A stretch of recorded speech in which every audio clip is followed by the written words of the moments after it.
Ka ho le leng setsebi tabeng tsa maemo a lehodimo Puseletso Mofokeng o fana ka tlhokomediso.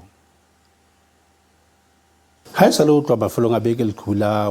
motjheso le dutse kwano naheng ya Afrika Borwa haholo dibakeng tsela tseo re takileng bo sa tlhaho tsona mme leqhubu lena le bakwa ke maemo a tlileng a bonahala ona le system sa tsamayang sebakeng mona e re bitsang ka hore ke high pressure kapa yona kgatello e matla ya moya mme leqhubu lena la motjheso le tibile teng tsatsing la kajeno le tla tswela pele hosane le tla tswela pele jwalo tsatsing la boraro e ka sta le hona letsatsing la bone ho fela tsatsing la bohlano tla tsatsing la bohlano leqhubu la mohatsa la motjheso le tla be le batla le tlohile ho feta mono re ka lebella hore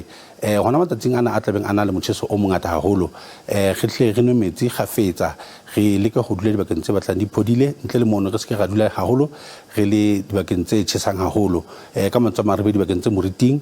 ntle le mono hape